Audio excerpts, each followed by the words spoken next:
恭敬大德善听，为此法为济一切众生，经转了法轮，教导我们如何了生脱死离苦得速真无生。Will the Sangha with great virtue, out of compassion, for the sake of this assembly and all living beings, please turn the wonderful Dharma wheel to teach us how to leave suffering and attain bliss, and end birth and death, and quickly realize non-birth.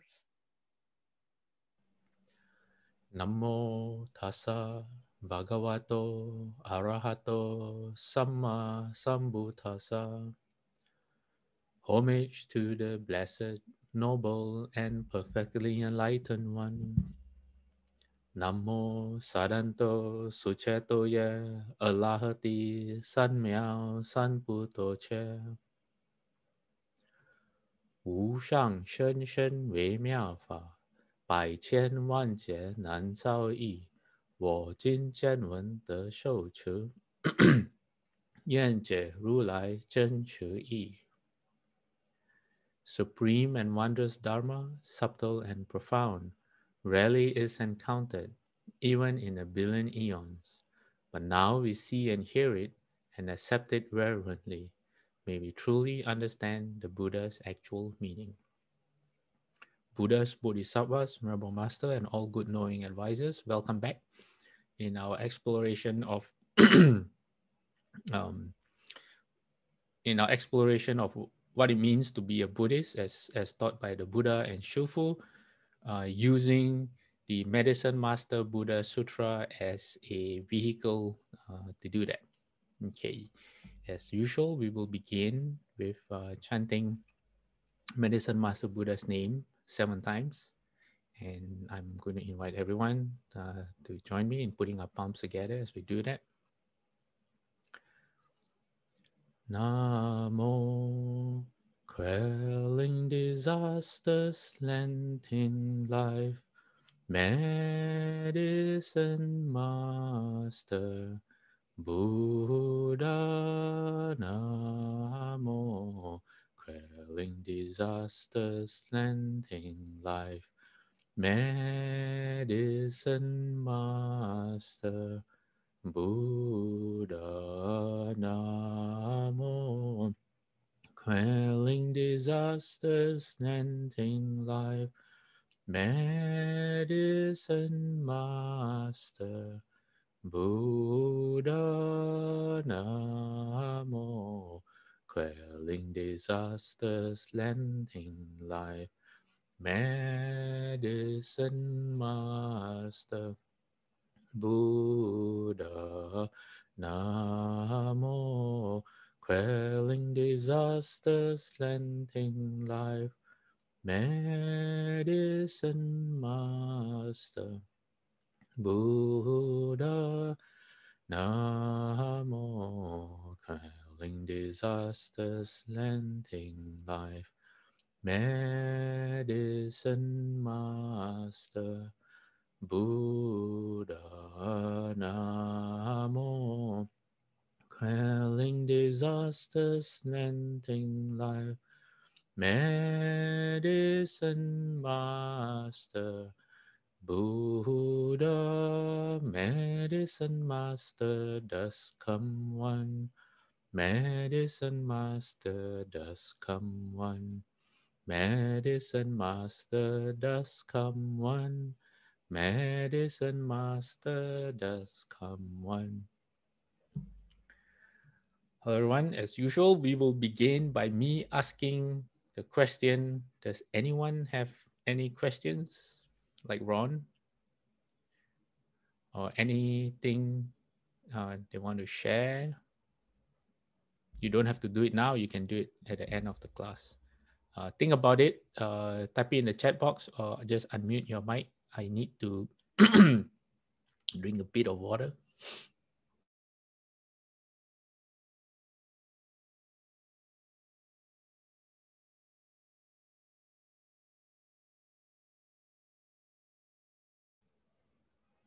Anyone? No? It can be, doesn't have to be related to the Medicine Master Buddha Sutra. Um, like Ron's question is about when traveling, if it's difficult to get vegetarian friendly food, is he breaking a precept by eating seafood or dairy products? And his question is, if you don't have a choice, what shall you do? Yeah. Okay, let's begin. If you look at your screen, you will see that we are still on the topic of precepts and sila. And let me advance a slide. The last class, the last time we spoke, I showed you this diagram where on the left you have a list of the Noble Eightfold Path, starting from right view, right intention. Then you go to number 3, 4, 5, which is directly, how you say, 3, 4, 5 is done through the holding of precepts. So number 1 and 2, right view, right intention, falls under wisdom. You begin with mundane wisdom. Mundane wisdom is what we're doing right now. When you open a sutra, even when you are thinking about the sutra, when you are pondering over the sutra, what it means, for example, like Ron's question comes from thinking about how to apply the precepts. That would classify as under right view and right intention, the process of getting to right view and right intention. And then you have samadhi, which is number 6, 7, and 8, applying how to apply right effort, because you can apply effort in your, say, reciting the Buddha's name or in meditation, but without the knowing what is right effort, what is right mindfulness, and what is right concentration, you might be how you say doing everything in vain, which is not what you want to do. And I have a quote from the Shurangama Sutra that the Buddha explains what that means. And then if you do your samadhi or your practice of concentration correctly, then you end up back with wisdom. But right now, then at that time, it is no longer mundane wisdom. It is transcendental wisdom that comes from inside. What does that mean? It means, like, for example, if you have read the Sixth Petrak Sutra, in the sutra, he explained that he could not read. Okay, so if he had a sutra in front of him, he wouldn't understand what the sutra was. He said that he had no formal training of the Dharma, meaning he had not sat in a Dharma lecture before, or he was not taught the Dharma by anyone. But yet, just by hearing a sentence from the, I think was either the Heart Sutra or the Diamond Sutra, I think it was the Diamond Sutra, he had a profound awakening. And he had that twice. And the second time was when the fifth Petra was explaining the sutra to him. And after both occasions, whenever what does transcendental wisdom look like, he was asked a question about a sutra by a nun. And he explained to the nun, he said, "Oh, I have not read the sutra because I can't read. Can you read it to me?" And after she read a sentence of the sutra, he was able to explain it in a way that accorded with the actual meaning of the Buddha, even without formal training or being able to read the sutra himself. So that's what transcendental wisdom looks like. It comes from within you. You don't have to think. You don't have to ponder. You don't have to use logic. You don't have to use memory. It is just something you know, like you being able to walk or you being able to use your hand and look around like that. All right. Okay. So we are on our way to transcendental wisdom, hopefully, all of us. All right. So I found a sutra or an excerpt of the sutra about how important the Noble Eightfold Path is. Yeah. Oh, and before I forget, Sharon, about your question last week about slandering the Buddha, I found more information. So towards the end of the class, maybe about 15 minutes. If I continue talking, someone remind me, say, Fasher, you promise us a story and you haven't given it to us over, 2 or 3 weeks. So I will stop and then I will share the story. And at the same time, I will include Ron's question and provide more information about Sharon's question from last week about slandering the Buddha. Okay. Uh, and let me see. We had a conversation um, about someone. Someone had a question about going to. I think it was Tan, who had a question about joining a group, a different group, to learn Vietnamese as well as to learn the Dharma, and whether it was okay or not. And my answer was, well, we are covering it in these few lectures about right view, and if you have right view, right understanding, then you don't have to be worried wherever you go. And so this sutra that we are going to look at right now on your screen is an excerpt from the Mahaparinibana Sutta. And those of you who have good memories will know that I've talked about this sutra before. This is uh, the last sutra that the Buddha spoke before he entered awakening. Okay, that's how it's portrayed. This sutra has a lot of teachings, and one of it, which sets the time, which sets the context for this sutra, is I'm going to read it right now. I'll let the sutra explain itself. It says, now at that time, Subhadra the wanderer was staying in Kusinara. He heard, tonight in the last watch of the night, the total unbinding of Gautama the contemplative will take place. Then the thought occurred to him, I have heard the elder wanderers, teachers of teachers, saying that only once in a long, long time do Tathagatas, worthy ones, rightly self-awakened, appear in the world. Tonight, in the last watch of the night, the total unbinding of Gautama the contemplative will occur. Now there is a doubt that has arisen in me, but I have faith that he could teach me the Dharma in such a way that I might abandon that doubt. Okay, so that's the setting. He knows that tonight is the last night that the Buddha will be around. After tonight, no more, the Buddha will leave everyone. And he had a doubt. And also we can infer from this and from the end of the sutra, Subhadra, the wanderer, is not a disciple of the Buddha. Okay, he is,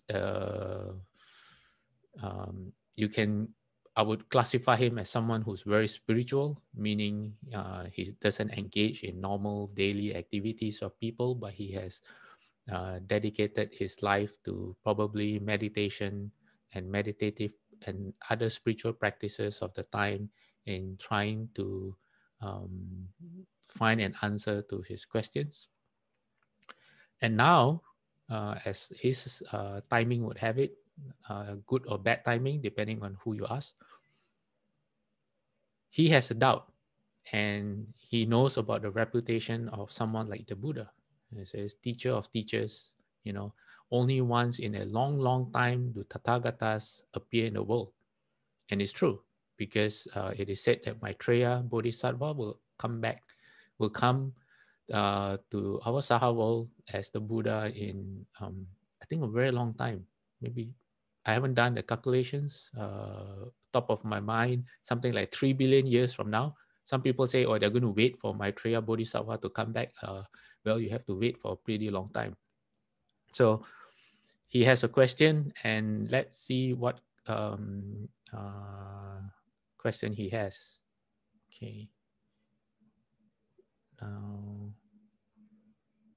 So I'm going to read. So he went to Upawatana, the Malan Sal Grove, and on arrival said to Venerable Ananda, I have heard the elder wanderers, teachers of teachers, saying that only once in a long, long time do Tathagatas, worthy ones, rightly self-awakened appear in the world. Tonight, in the last watch of the night, the total unbinding of Gautama, the contemplative, will occur. Now, there is a doubt that has arisen in me, but I have faith that he could teach me the Dharma in such a way that I might abandon that doubt. It would be good, Venerable Ananda, if you would let me see him. So why is he speaking to Venerable Ananda and asking for permission? Is because Venerable Ananda for 30 years, for the past 30 years until today, until this moment in the sutra, has been the Buddha's attendant. So meaning you don't go directly to the Buddha, you go through his attendant. You know, kind of like how your boss, your big boss, and you have a secretary. People don't call you directly. Yeah, if they want to see you, they make an appointment through your secretary, something like that. So I don't have the whole sutra here because that will take a bit of time. So to cut things short, when he asked this, the Venerable Ananda, knowing that the Buddha this was the Buddha's last night, he said, okay, he said, enough, friend Subhadra, don't bother the Blessed One. The Blessed One is tired. And Subhadra asked 3 times. And 3 times Ananda denied his request. However, the Buddha, being the Buddha, it said that either he heard or he knew of this conversation between Venerable Ananda and Subhadra, and he called out to Ananda and says, enough, Ananda, don't stand in his way. Let him see the Tathagata. Whatever he asks me will all be for the sake of knowledge and not to be bothersome. And whatever I answer when asked, he will quickly understand. So the Buddha demonstrates some of the powers that the Buddha has. Okay, and then then Sabuddha went to the Blessed One and exchanged courteous greetings with him. After an exchange of friendly greetings and courtesies, he sat to one side. And he was sitting there, he said to the Blessed One, Venerable Sir, these Brahmans and contemplatives, each with his group, each with his community, each the teacher of his group and honored leader, well regarded by people at large. And then he lists out all the teachers. He says Purana Kasapa, Makali Gosapa, Ajita Kasamkambalin, Paduka Kachayana, Sanjaya Bela Taputa, and the Niganta Nataputa. And his question was, do they all have direct knowledge as they themselves claim, or do they all not have direct knowledge, or do some of them have direct knowledge and some of them not? And the Buddha replied, enough, Subhadra. Put this question aside. I will teach you the Dharma. Listen and pay close attention. I will speak. So his question is really relevant. It's like asking the Buddha, there's Christianity, there's Islam, there's the Jewish religion. Some people are witches and Wiccans. It is a recognized religion. In Malaysia, some of you might be surprised, but there's an organized religion that is officially represented, and they call themselves witches and Wiccans. And then there are a lot of other religious beliefs and spiritual beliefs as well in this world. So it's like asking the Buddha, which one is the right one? Are they all true? Or but his question is a bit more precise. He's asking about direct knowledge. So that's a very, very valid question.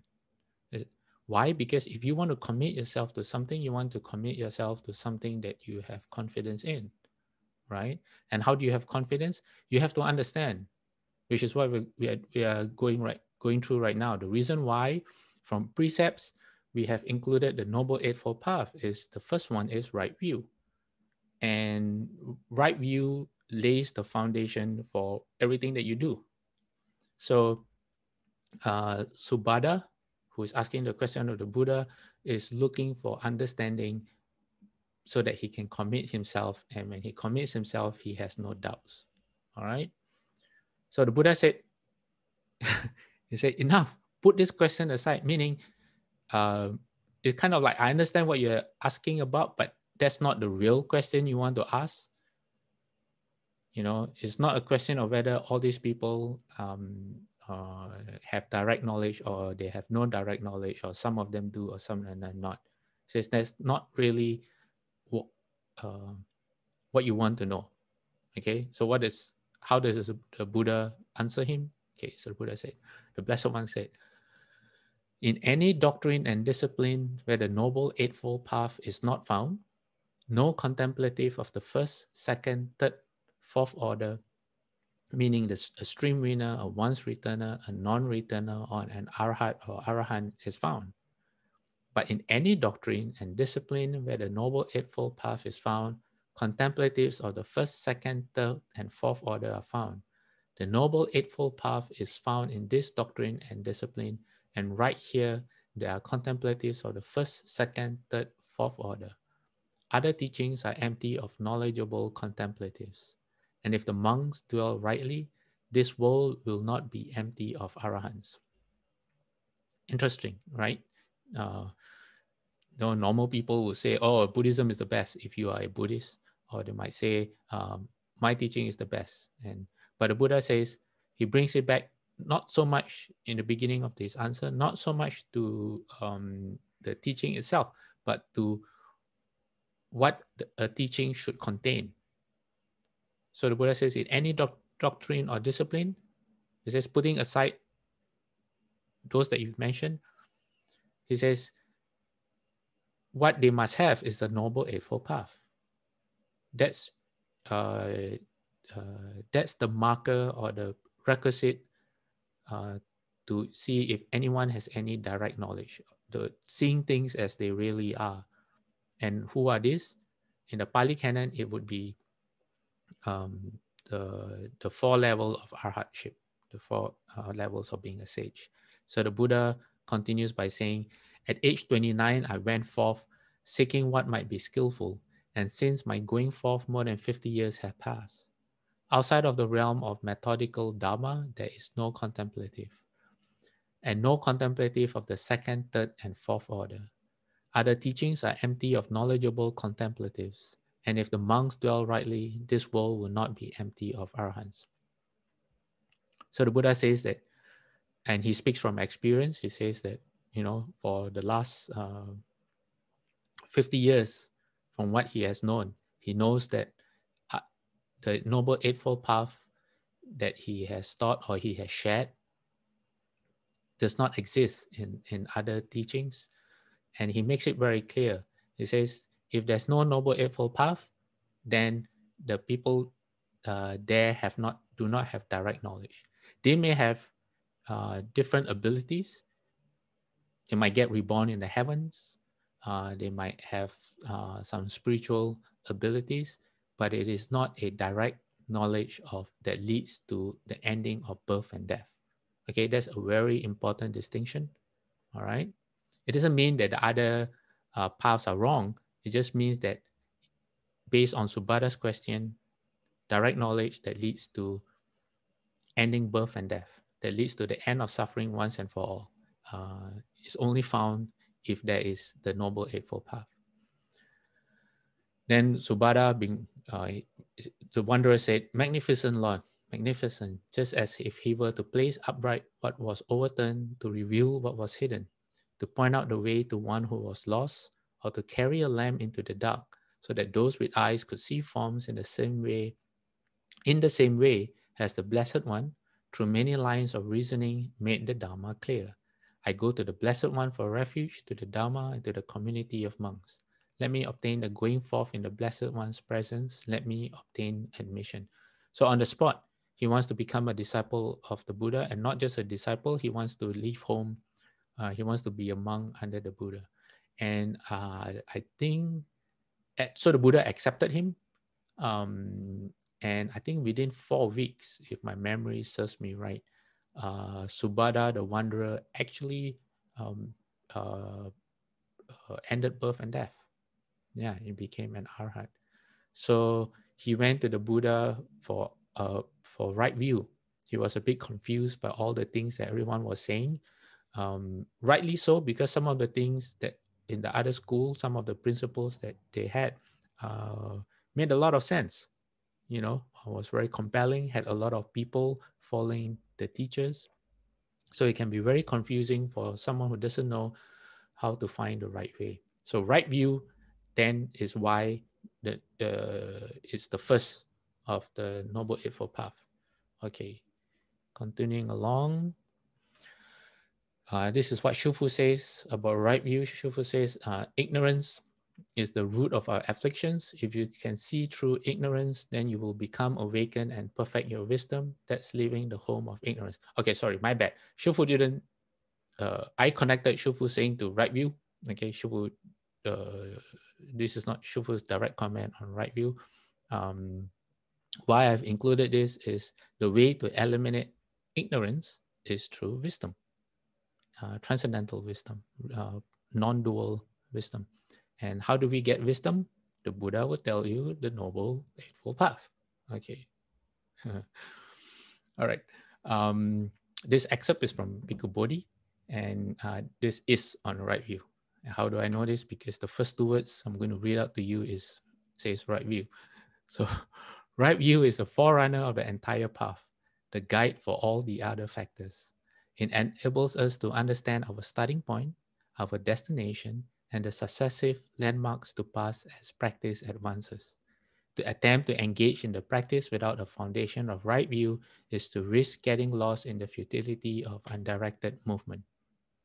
So, okay, maybe I'll take a bit of time to explain this. Just let me quickly run to the next slide to see if to get my bearings on this.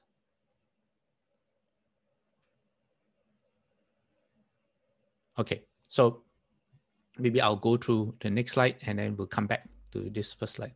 Okay, so Bhikkhu Bodhi continues by saying, doing so might be compared to wanting to drive somewhere without consulting a roadmap or listening to the suggestions of an experienced driver. One might get into the car and start to drive, but rather than approaching closer to one's destination, one is more likely to move further away from it. To arrive at the desired place, one has to have some idea of his general direction and of the roads leading to it. So he gives, Bhikkhu Bodhi gives a really good example. When you get in the car to drive, where do you want to go? Do you know where you want to go? Do you know how to get there? Because if not, then you just, you can be driving around. You can be concentrating really hard as you drive. You can be very rigorous.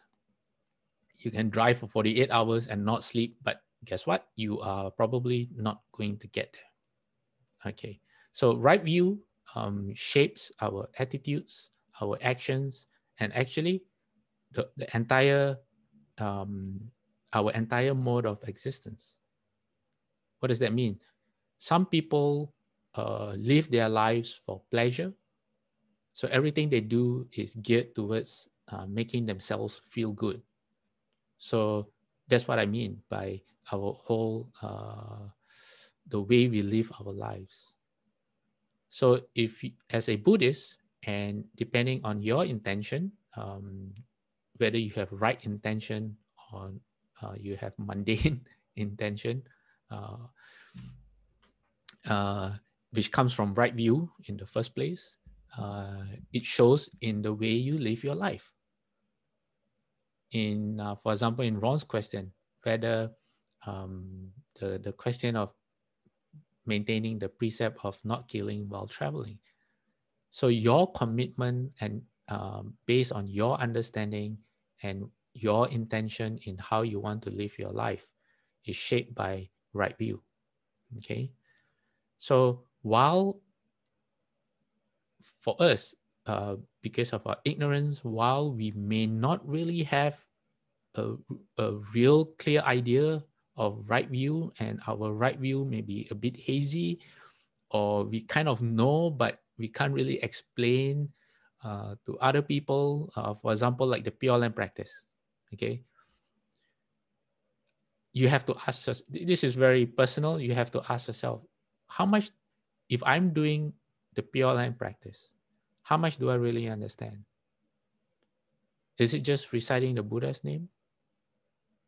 Is it just making vows? But what does reciting the Buddha's name mean? What effect is it supposed to have on me? If I make vows, how do I know if my vows are effective? Or do I just make the vows like like a prayer? You just say, oh, I vow to save all living beings. And then does it have any bearing on my next thought or my next action or the thing I say in the next moment? How do I know if my effort is actually working? How much do I understand? That's what I mean about our views or understanding may not be clear. Some of it is based on faith that this is what the Buddha said, therefore I believe in the Buddha and it will work. Some of it is based on, say, hearing a particular monk, nun, or someone else say something, or a memory of what we read, but we're not quite sure. But even then, whether we are very precise in our views or not, they actually have a far-reaching influence. They, like I said, they shape or they structure our perceptions, our values, the way we ask questions, and the way we digest information or teachings. Even our hazy understanding already has a profound effect on that. Yeah. So then, with that internal understanding, the effect of those will be evident in our actions, the choices that we make, the goals that we formulate, and then the effort that we put into to make these goals a reality. In other words, the karma that we create, the habits that we form, that plant the causes for our future conditions. So conversely, that applies for wrong view as well. If we have a hazy orientation that's based on wrong view, then that influences our actions, our thoughts, our choices in life, that brings us further and further away from our potential to end suffering. So the Buddha himself says that he sees no other single factor so responsible for the arising of unwholesome states of mind as wrong view, and no factor so helpful for the arising of wholesome states of mind as right view. So it all begins as right view. And he says the biggest single factor that's responsible for the suffering of living beings, guess what? Wrong view. All right. So let's move to next slide. Okay, let me see what's the time. It's 9:36 where I am, meaning we have roughly about just a bit over 20 minutes left. Let me explain a bit more about right view.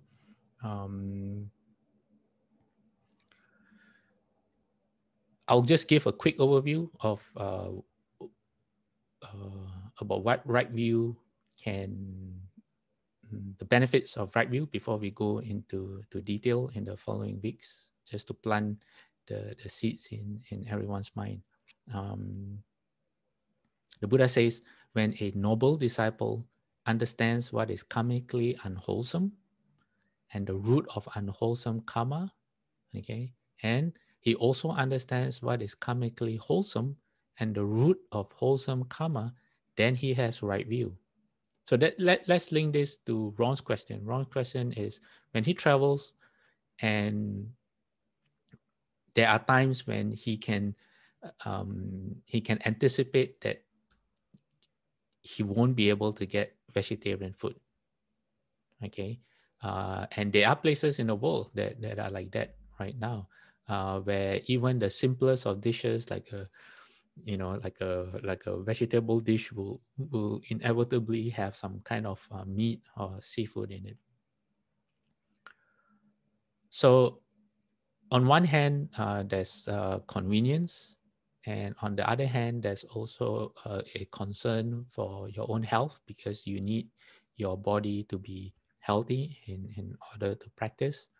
So Ron has to balance this with his understanding of what the precepts of non-harming means. So there's a few aspects to the precepts of non-harming. One is you don't want to be a source of oppression or suffering to any living being, because by doing that, you are planting the conditions for in the future where you yourself will be oppressed. And in this world right now, you just open up the world news on your tablet or in the newspapers or wherever you get your news, and you will see that most of the suffering in this world comes from people that are being oppressed. Other people have views that are very strong, they have the power, and they impose these views on other people. Being oppressed has nothing to do with, it's a very, very different issue from morality. For example, say the issue of, how you say, terminating life, whether it is for um, within a pregnancy or in other occasions. What should be a personal choice or a personal belief, like holding the precepts? Okay, let's talk about holding the precepts instead. Holding the precepts, which covers non-harming and killing, should be a personal choice. It shouldn't be the case that because you believe in the precept so much, you impose your views on someone else and you force them to follow what you think is right. That's called oppression. Because when you oppress someone, even if you think it is for the right reasons, it is wrong. Okay, so that's part of right view too. So one aspect of right view is understanding cause and effect.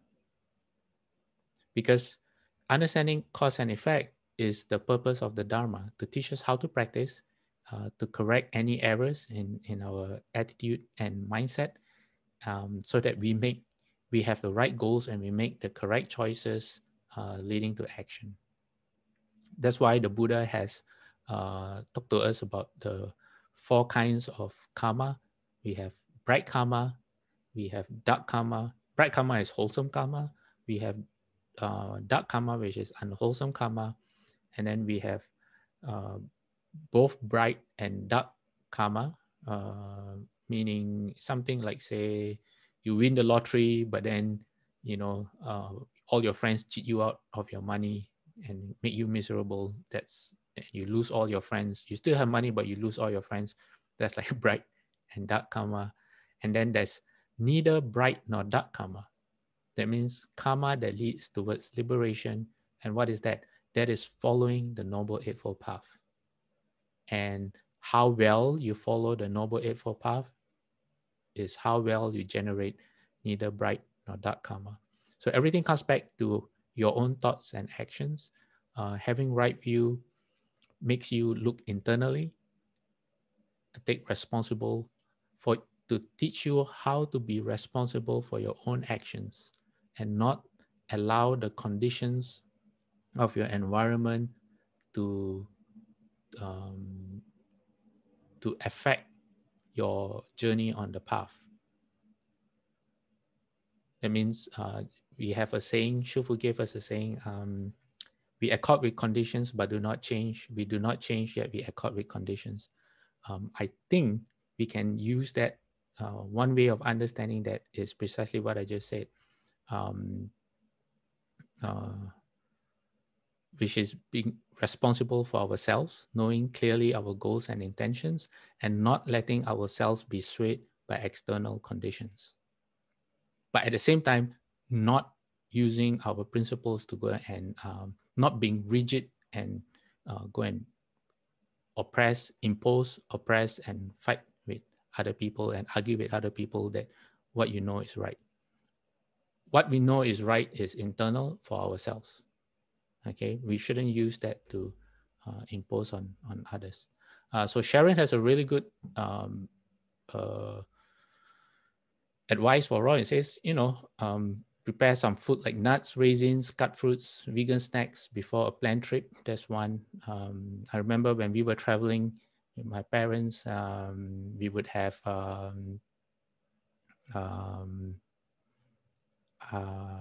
we would bring instant noodles in bowls if convenient, and some canned food. And then Julie says that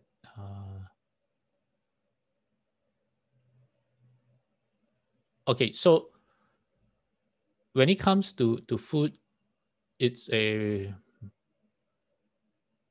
very personal choice. You can, it all depends on your commitment to your own future well-being.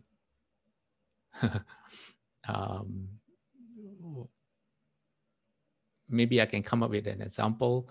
Say you're really thirsty. Okay, you're very, very, very thirsty. And then there's a glass of water, and you know where the glass of water comes from. Okay, you know that the glass of water is very, very dirty. All right, it's very dirty. And why? Because you scoop it up yourself from the drain outside your house. Okay, but it's the only glass of water that you have, and you're very, very thirsty. Okay, you are so thirsty you think you might die, that kind of thirst. And then, but you know that, if you drink that glass of water, that not too long after that, your stomach is going to hurt terribly.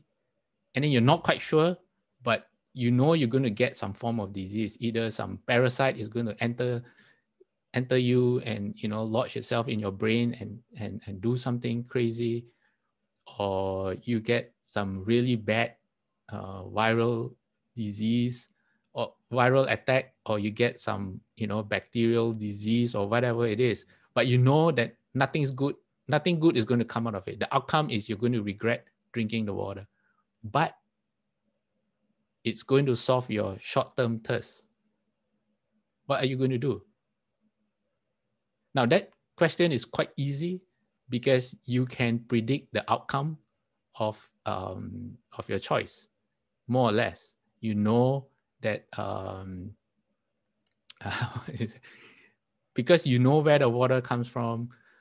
You could say you have right view. Why? Because you know where the water comes from. You know what's inside that water. There might even be a wriggling worm that you're not going to drink, of course, but you might drink all these eggs into your stomach and all that. So it's a fairly easy decision. The problem is, because of our ignorance, we cannot see the consequences of our actions. And so it becomes then a question of how far along the path are you? How important is planting the right conditions for your future?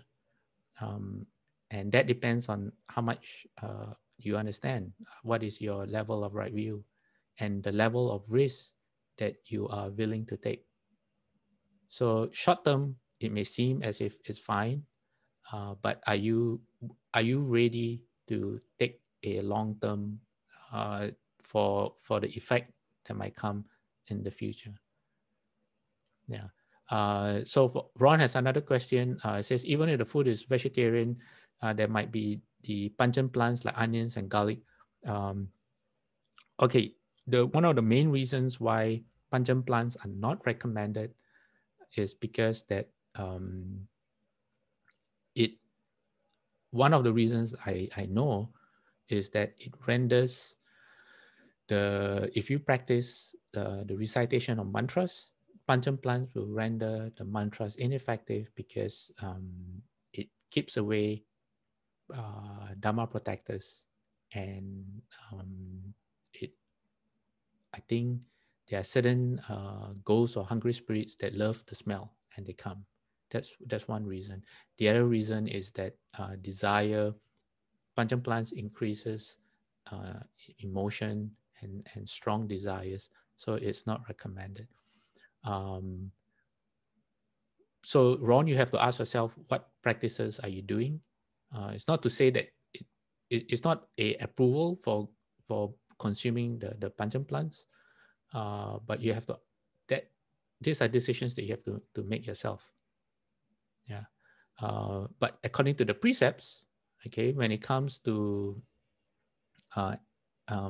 seafood or animal products, yes, you would be breaking the precept if you consume seafood.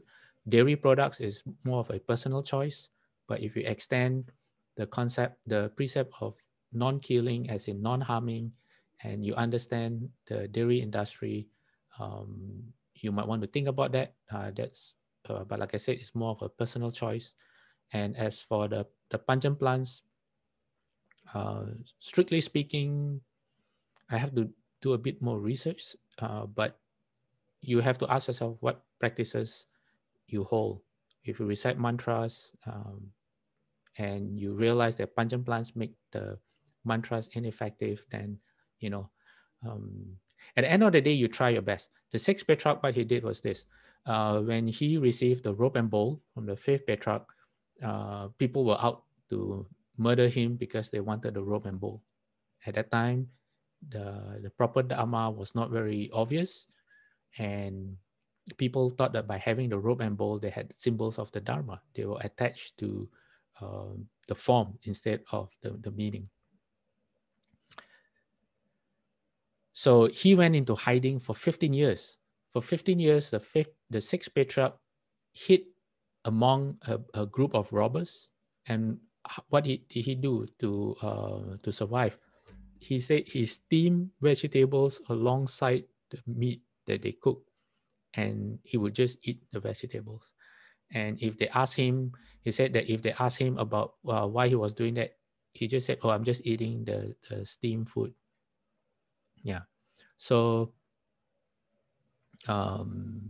he tried his best and still maintain. He tried his best to maintain the precepts. So Ron, in your case, I would suggest that you try your best.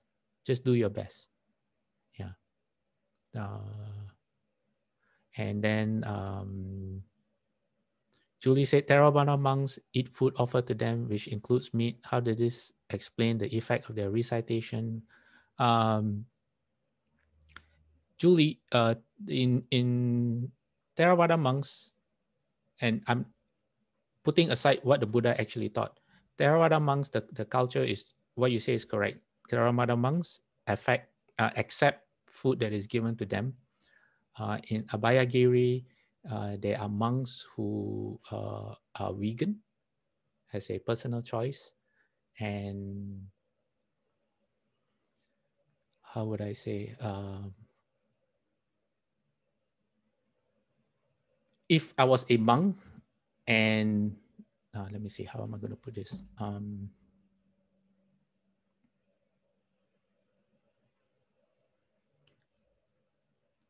I've been wanting to take a short break for a quick minute. I think this is the best time. While I take this short break, I can think about how to answer Julie's question. But Julie's question is about Theravada monks who generally accept everything that they eat. And I have a funny story to accompany that as well. So this funny story will take the place of the actual story that I was supposed to tell, but I have not been able to tell. So give me a quick minute and I'll be back. Hold on. And in the meantime, those of you who have any help for Ron, you can type it into the chat box or just unmute your mic.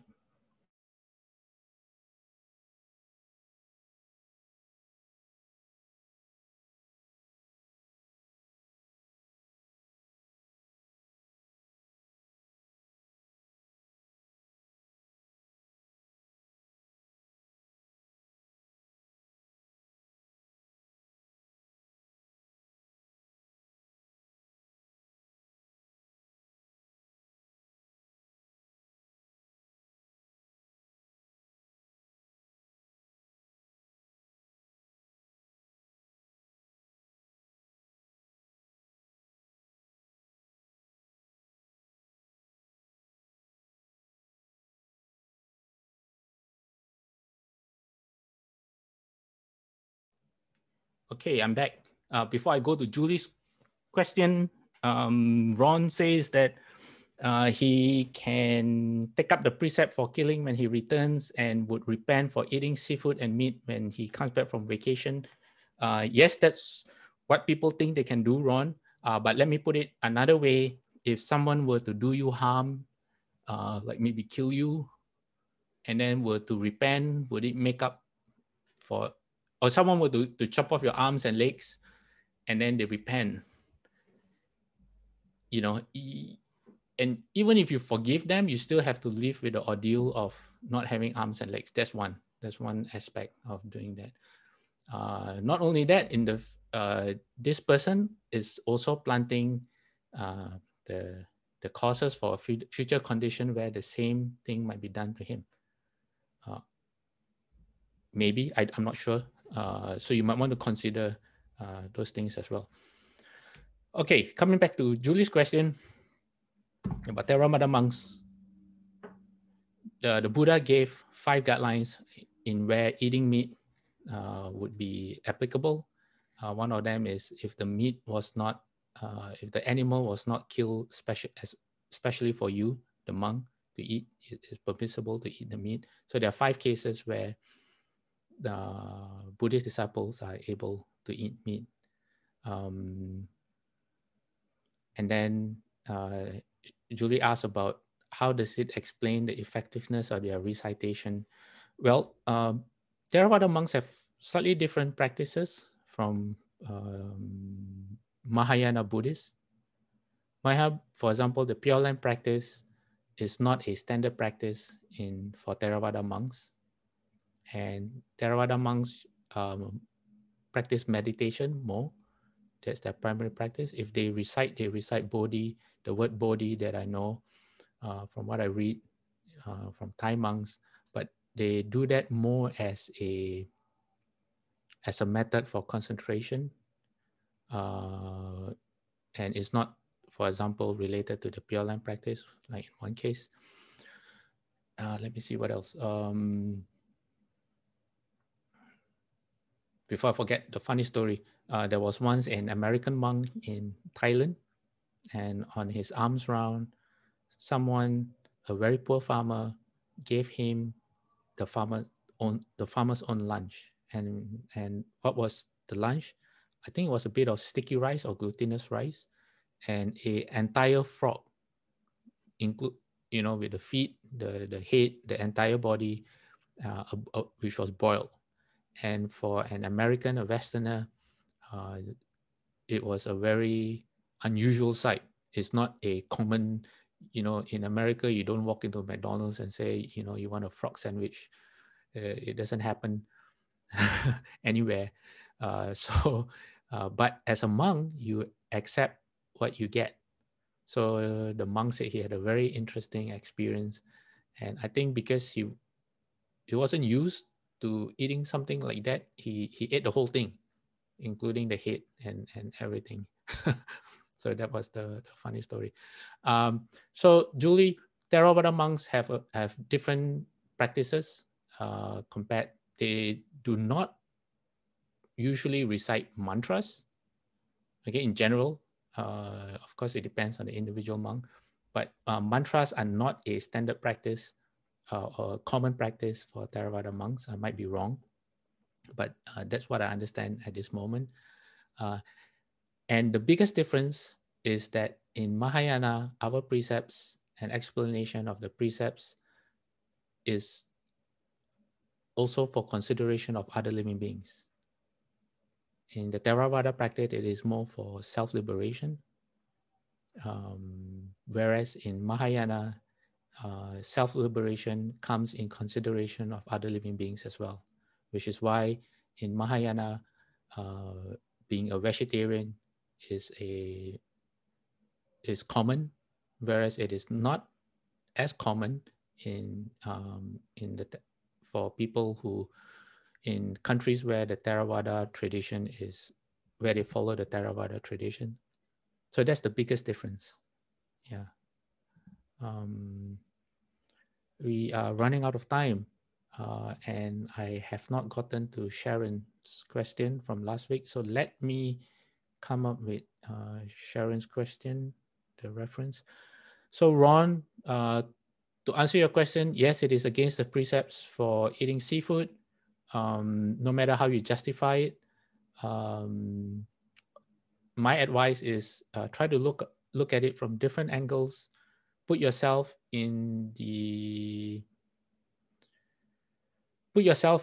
how, as a living being, if someone oppresses you and takes your life just because they want to survive and they take your life, how would that feel? For monks who, like even us who eat 1 meal a day, if we go 1 day without food, it's no big deal. You're not going to die. And it is more important, because of our bodhisattva vows, not to harm other living beings for I would say personal or maybe even selfish reasons. It's hard to justify any reason for what we do if it harms other living beings. Yeah. But it's, like I said, it's a personal choice based on your level and understanding of the Dharma. And let me bring up this. Okay, so Sharon last week had a question about slandering the Dharma. Okay, let me, if you look at my screen, let me adjust the page display, the single plate page. Oh. Okay, if you look at my screen, I'm sharing a page from the Sixth Sutra. This is the one with Shufu's commentary. Oops, sorry. And this passage that I have highlighted, the context is Bodhidharma coming to China and meeting Dharma Master Shen Kuang for the first time. And at this point, Dharma Master Shen Kuang was explaining, I think, the Lotus Sutra, and Shufu said that he explained it so well that if you look at right on top of the page, it says the earth gave forth golden lotuses, meaning that's a sign of how well the Dharma was being explained. The sutra was being explained. Dharma Master Shen Kuang was very, very eloquent. And so Bodhidharma asked Dharma Master Shen Kuang, what are you doing? And he says, I'm teaching people to end birth and death. Maybe let's go to the previous page. And let me highlight. So it says, Dharma Master, what are you doing? And Venerable Shen Kuang said, I am explaining sutras. He says, why are you explaining sutras? He says, I'm teaching people to end birth and death. So Bodhidharma, okay, for those of you who don't know, is the first patriarch of China. He came from India to bring the proper Dharma to China. At that time, Buddhism already existed in China, okay, but he came with right view, all right? And so Bodhidharma said, oh, exactly how do you do that? Exactly how do you end birth and death? It says, in this sutra, we should explain the words are black and the paper is white. How does this teach people to end birth and death? Dharma Master Shen Kuang had nothing to say. How did he teach people to end birth and death? He fumed in silence. Then, even though heavenly maidens rained down flowers and the earth gave forth golden lotuses, Dharma Master Shen Kuang got angry. So these flowers refer to an earlier passage where, as Dharma Master Shen Kuang was explaining the sutra, heavenly maidens would rain down flowers and the ground would sprout golden lotuses. So even given that skill, Venerable Master Shen Kuang got angry. So Shufu says this, which is very important. He says, this is what I mean when I say that the Buddha Dharma existed in China, but it was as if it were not there at all. So in Dharma Master Shen Kuang's case, his understanding of the Dharma was probably didn't have enough right view to lead to a transformation of his habit of getting angry. He still could get angry. Yeah. And worse still, he got angry at the very first patriarch of China. So when angry, Dharma Master Shen Kuang used his heavy iron beads to level opposition. In response to Bodhidharma's question, He reddened with anger and raged like a tidal wave smashing a mountain. As he whipped out his beads, he snapped, "You are slandering the Dharma," and cracked Bodhidharma across the mouth, knocking loose 2 teeth. Okay, so this is Shofu's commentary on the 6th Petrarch Sutra. So from Dhamma Master Shen Kuang's point of view, Bodhidharma was slandering the Dharma. Okay, what is slandering the Dharma? Well, I have two. The Buddha, this is from the Buddha himself. Okay, in Sutta number 2.23 from the collection called the Anguttara Nikaya, the Buddha says there are 2 ways of slandering the Buddha. He who explains what was not said or spoken by the Tathagata as said or spoken by the Tathagata. And the second one is he who explains what was said or spoken by the Tathagata as not said or spoken by the Tathagata. Okay, so meaning you say that the Buddha said this when the Buddha actually didn't say it, or the Buddha said something and you say no, the Buddha didn't say that. So that's one way the Buddha explained as slandering the Buddha. And then the other way is the Buddha says that he who explains a discourse whose meaning needs to be inferred as one whose meaning has already been drawn out. And the second is he who explains a discourse whose meaning has already been fully drawn out as one whose meaning needs to be inferred. What does this mean? This means a literal and inference interpretation of the Dharma. So sometimes the Buddha uses metaphors or similes to explain the Dharma, and he has explained it fully, and then some smart aleck comes along and says that, actually, this is what the Buddha meant instead.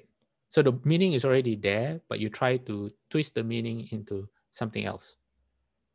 And then the converse of that is that the Buddha says something very short, like, let me think about if I can come up with an example.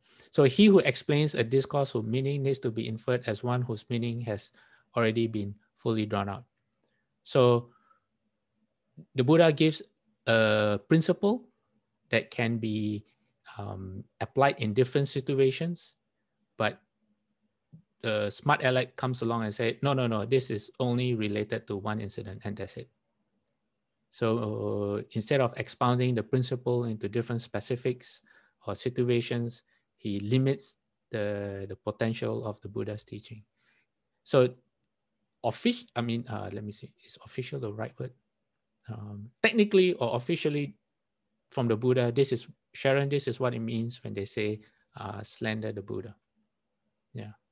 But if I were to say, maybe explain a discourse whose meaning needs to be inferred as one whose meaning, let me see if I get it right. Okay, to expand on this, I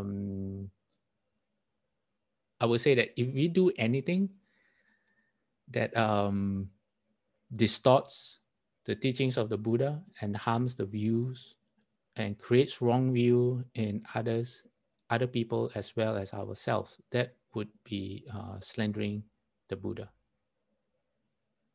That would be my understanding in using for myself. So Sharon, I hope that's what you meant in your question last week, right? And not.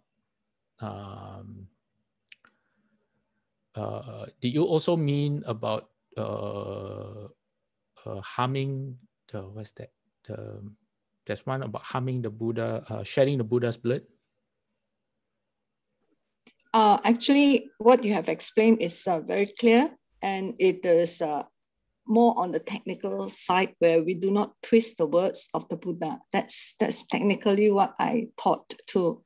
But it's just that sometimes I want to clarify and let myself and other people know what is really called slandering the Buddha, and not be mistaken for something else. That's all.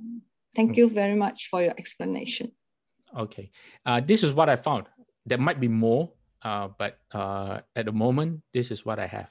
So I'm not saying that it's confined to this meaning, but as far as what I have found from the suttas itself, this is what the Buddha said about slandering the Buddha. It means distorting the teachings, distorting or limiting the teachings of the Buddha. Yeah, and I think in the more, what does that mean? I would rely back on right view. If you are distorting right view and bringing into wrong view, also that would be slandering the Buddha. Yeah. Someone's microphone is unmuted. Ruchang, do you have something you want to share? Oh, sorry. I think it was earlier. I already put in the chat room, so I think I'm okay. Thank you. Sorry. Okay. So what you said was, with the killing precept, you cannot take anything that is killed to you specifically, but frozen food is okay for killing precept if you are not ready to observe vegetarian. The karmic retribution for meat is illness and shorten. Rucha, I'm not sure about this. Frozen food is okay for killing precept. Maybe you want to share with us more in the future about where you got this information. But I would say that, yeah, I wouldn't eat frozen food.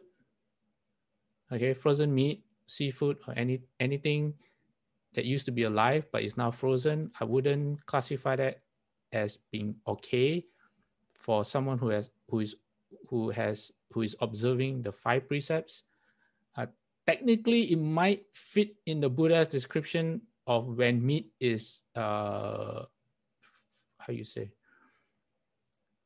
when consuming meat is okay, but that has to be taken in context. And the context for that, if I understand correctly, it is when it is not to be used to justify the consumption of animals or living beings. You know, it is, it comes back. It comes back to, Ruchang, just hold on. It comes back to the non-harming first. And then when you really, really, really don't have a choice, and then the Buddha gave this, the 5 conditions where eating meat is permissible. But in general, we don't, it's not something we think about when we are in our daily lives. Usually we just avoid harming any living being or being part of that as much as we can. Sorry, Ruchang, you were going to say something? Let me clarify that. Yes, I have heard it in the Tibetan explanation, and I believe in the certain place in the temple I know I go to. I'm not saying that it's perfectly like, okay, but like for the killing precept, we don't really violate it if we're not like killing. Or when you go to the Chinese restaurant and they have like seafood, like the fish are swimming, or you go to the market, you kill a chicken, that's obviously the killing precept is not okay.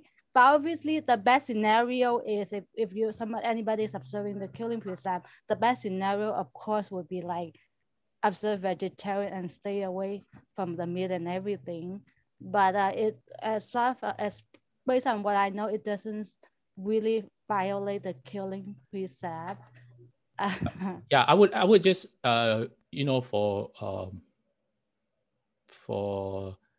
from what I understand, I would encourage everyone to expand their understanding of the precept against killing, to not take it literally, not just look at like the actual act of killing, but to expand it into participation, into non-harming, which is more aligned with its spirit. So the letter may say killing, but the spirit is non-harming, which means that not getting involved in anything that brings harm to any living being. That might be a more, how you say,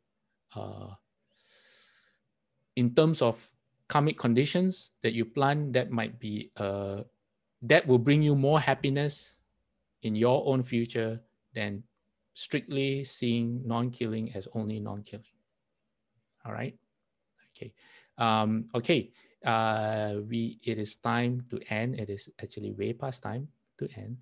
And let me end this slideshow so that I can share the dedication of merit. And I still have not shared the story from a few weeks ago. It's okay. We have time. Yeah. As long as at the end we end up with like what we did with generosity and what we're doing with precepts right now, we'll take it slow. We don't have to rush. What's more important is being able to understand so that our lives can improve. Okay, I'm going to put my palms together. May every living being, our minds as one and radiant with light, share the fruits of peace with hearts of goodness, luminous and bright. If people hear and see how hands and hearts can find in giving unity, may our minds awake to great compassion, wisdom, and to joy. May kindness find reward. May all who sorrow leave their grief and pain.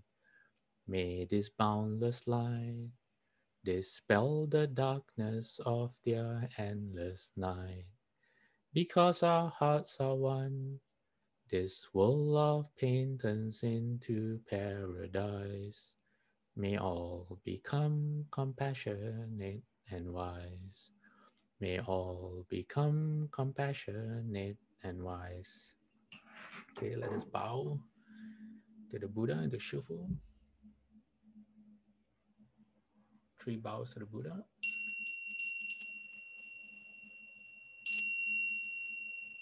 Second bow.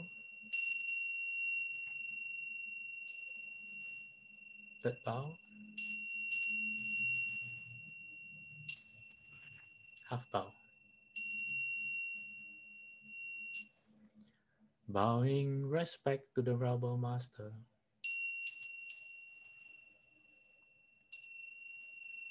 Second bow. Third bow. Half bow. All right, everyone. We'll see you next week as we continue exploring the relationship between precepts and right view from the Noble Eightfold Path and how we can come to understanding the precepts well enough that we can apply it effectively in our everyday lives. Okay, Amit for everyone, and see you next week.